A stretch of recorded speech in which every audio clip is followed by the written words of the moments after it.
makosana kuna lero chomwe mwakusangalala kudomphadompha Amalawi amene ali pa Sherwood Park campsite ku Durban mu dziko South Africa pameneno kumatulukira basi kuchoka kumudzi ku Malawi kuti zipange repatriate Amalawi amenewo moti zinoneyo kuti Amalawi amene anakondwa kwambiri tioneko footage imene kuonesa kukondweratu kwa Amalawi amenewo pamene basi zimenezi zimatulukira kenako tipireni nkhani ndi cholinga choti tithe kuitsata bwinobwino.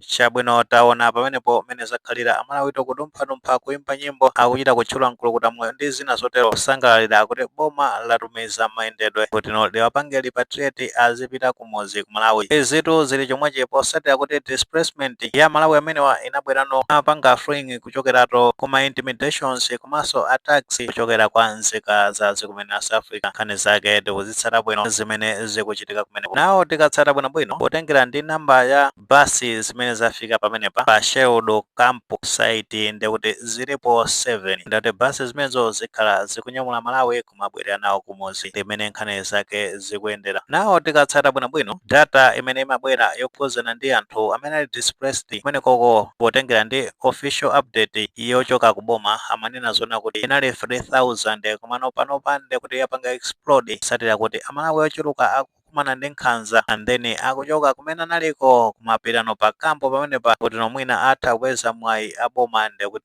awasamose azibwerera kumudzi ku Malawi. The data imeneyo padakali panopa potengera ndi ma news house ena ku dziko la South Africa akunena zoti yafika pa 7000 anthuto ochuluka kwambiri paja boma ndekuti estimation yawo amakamba zonati anthu 3000 and amene akuyembekeza kuti apangidwe repatriate kumeneko pano padakali panopa ndekuti potengera ndi ma news house amenewo akunena zona kuti anthu oposa 7000 ndamene akufunikira kuti apangidwe repatriate kumeneko. Zimene zitu zikuthandiza zoti pamalo pamenepa ndekuti situation sinali bwino paja recently kunabweranso communication kunena zona kuti hygiene ndekuti inali yofoira after ndekuti anangoyikapo ma toilet okwana 10 titha kuonanso mu footage kameneka kuchuluka kwa anthu amene ali pamenepa kenako tipititseni nkhani.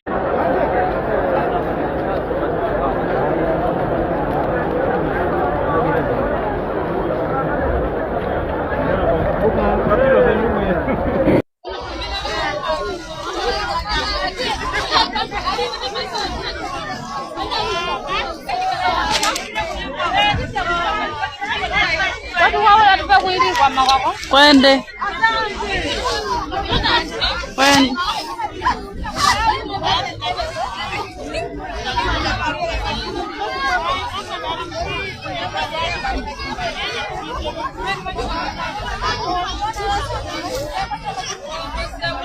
Chabwino taona pamenepo mene zikukhalira anthutu ochuluka kwambiri nde monga amene timadziwa bwino kuti anthu amene wangakhale zonena kuti apangidwa repatriate komano akuyenera zoti pakuyeneka kuti pakhale repatriation process paperwork nde kuti munthu anyamuke pa basi nthambi ya Home Affairs kuchokeratu ku dziko la South Africa akuyenera kupanga process mapepala munthu ameneyo kande kuti ali documentary kapena sali documentary ano akuyenera kupanga process mapepala kuti munthu ameneyo akakwera basi azibwerera kumudzi sakhale ma issues ena liwonse. Nthambi ya Home Affairs ku dziko la South Africa ali pa ground kupanga ma process a paperwork amene kuti china chonse chikhale chikutheka. Of course ma challenges ndotena kuti anthu amene ali pamenepa ndochuluka monga metafotokozera kuti data imene aboma anali nayo inali 3000 and every time anthu akuchulukira nde potengera ndi chiwerengo cha anthu ogwira ntchito aboma la South Africa kuchoka ku Home Affairs kumeneko nde kuti analipo 40 sizo ngati aonjezera anthu ena kumana analipo 40 nde process kuti apange process anthu onsewo zinthu zake zili slow kwambiri kuti kumazachitika ma shift choncho ndimene nkhani zake zimakhala zikuyendera kuti mwina ntchito imeneyi athani nayo mabe ikuchedwa nkhani yake ndimeneyo ogwira ntchito ndochepa anthu amene afunika kupangidwa process ndochuluka. Of course chimene chimachitika ndichonena kuti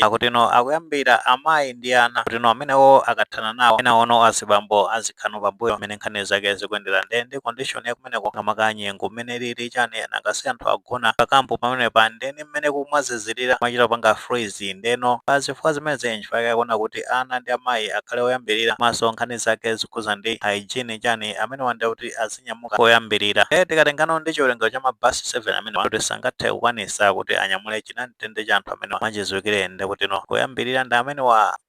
ayambidwa kupangidwa process imene nkhani zake zikhale zikuyendera pamenepa. Nawo tikatsata bwinobwino magayi aboma potengerano ndi great plan yawo yomwe akuti broader framework akuti ndikupanga dispatch mabasi okwana 55 potengerano imene amayankhulira mbuyo mabasi 55 amene ndekuti target yawo inali anthu okwana 3000 kuti apange repatriate mawerera kumodzi ku Malawi. Ndino tikatsata bwinobwino zimene anayankhula Chief Secretary to the President and Cabinet ndi Justin Adas Saidi amazafotokoza zimene kuti basi zimenezo ndekuti azipanga source locally kuchokeratu ku Malawi ndi kumeneno akhale akusaka basi zimenezo. Nkhani zake zinali zonena kuti tenga ndi ma issues a forex ndekuti sangapange source basi kunja kwa dziko la Malawi kuti basi za loko eno akewo atha kuwalipira makwacha meneno akapeza basi za kunja tingotekeza kaya ku Zimbabwe kandi ku South Africa ku ndekuti basi zimenezo azafuna ndikuti alipire $, zomwe potengeraso ndi forex reserve ndiyochepa ku Malawi nimene mayankhulira kuti nkhani zake zikha zikuyenda moyo. So nimene data ikubwerera ya anthu azikuthandaza zoona kuti basi zimene zikufunikira kuti zipangire repatriate amalawi amene zikhalanso zoposera pa figure imene anapanga plan initially ya 55. Ndeti katsata bwinobwino mu zimene anayankhula Justin Saidi nthawi chayo pamene amalandira amalawi oyambirira okwana 150 ankaza kamba zonena kuti ndalama zimene zimafunikira ndi kuti ndi 1 billion maso tinazoona pakati pa kuti mafigures amene panaliso ma adjustments ena ndi ena imene nkhani zake zimendera. Of course tikatsata bwinobwino ma narratives yamagazi akuboma amene azona kuti primary focus ndi kuti ndi pa Shield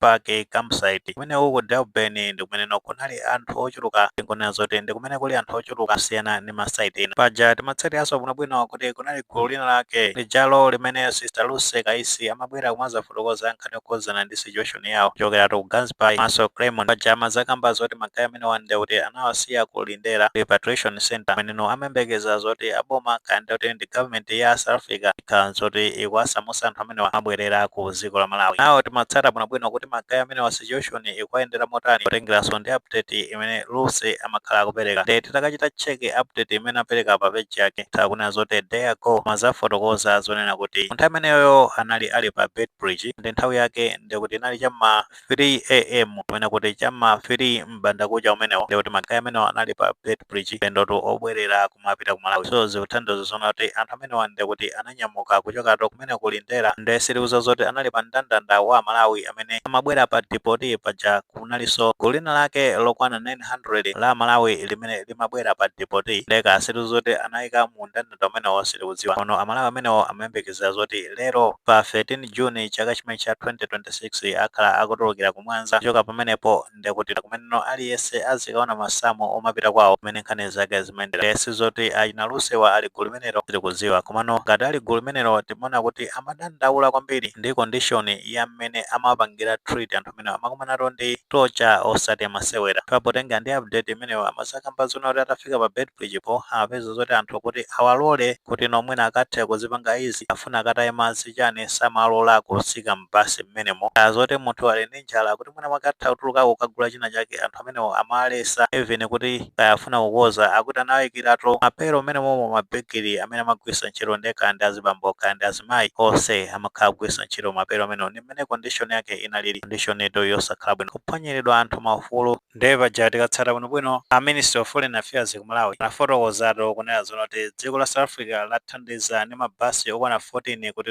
apange repatriate amalawi amene akumabwerera kumodzi ku Malawi makamaka a depot ndi nkutheka ndithu kuti achinalusi akwera nawo basi zimenezi kumabwerera ku Malawi ndi nkutheka kuti condition imene amakumana nayo potengera kuti basi amenewo amapanga control ndi kuti ndi ma authorities a dziko la South Africa. So apapa akunena zoti anthu amenewo akathera pamwanza aliyense azikaona kuti azikapita kuti pamene papa ndi kuti boma la Malawi lifunika kuti tapanga organize mayendedwe kwacha usanthu pamene papa kumakasiyana makwawo fande kuti dziko la South Africa laisesa ndithu kuthandiza ndi mabasi amenewa nawo pamene papa iwena kukhala responsibility ya boma akuonesesa zona kuti anthu amenewo aliyense wapita kwawo fatikanena zona kuti apeza minzi zikhala zofuta kwambiri potengeraso ndi mmene achokera ku dziko limene cha South Africa ambiri mwaiwonda kuti alibe pogwira chani tikuziwa kale ma situation yake amene akukhalira. Of course tikasatira bwinobwino makamaka ma narratives amagazi aboma mazakamba za ma provision ya ma transport makamaka local tinaona nthawi ija amene malawi kwana 150 anafika kumalawi aja ankapangira ma arrangements ya mayendedwe kuti akasiye makwawo chani. So tikupeza kuti ulendo unonso khala akuchita zinthu ngati zimenezo kwa magazi amene kuti akafike makwawo. Ayi imene maganizo ake ni mezi kuyendera kutheka tomwe ndi maganizo pakhani imeneyi ngati maganizo alipo fotokozani comment section mwana wapereka tikumbukirenso kulemekeza maganizo anzathu.